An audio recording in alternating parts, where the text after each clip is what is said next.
তিনটা গুণ যদি আপনার মধ্যে থাকে তাহলে সমাজ আপনাকে মূল্যায়ন করবে, বন্ধুদের কাছেও আপনি সম্মানিত হবেন এবং দুনিয়ার মধ্যে আপনি শ্রেষ্ঠ মানুষ হবেন।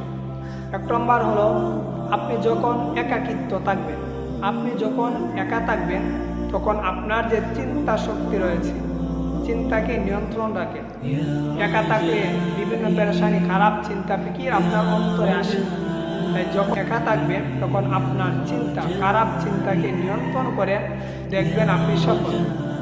2 নম্বর হলো, বন্ধুদের সাথে যখন উঠা বসা করবেন, বন্ধুদের সাথে যখন আড্ডা দিবেন, পরিবারের সাথে যখন আড্ডা দিবেন তখন আপনার জিহ্বাকে নিয়ন্ত্রণ করবেন। অর্থাৎ বন্ধুদের আড্ডার মধ্যে বেশি কথা, মানুষের সমালোচনা, এরকম আপনার জিহ্বাকে যদি নিয়ন্ত্রণ রাখতে পারেন তাহলে বন্ধুদের কাছে, পরিবারের কাছেও আপনার মূল্যায়ন বেড়ে যাবে। 3 নম্বর হল, লোক সমাগম বেশি।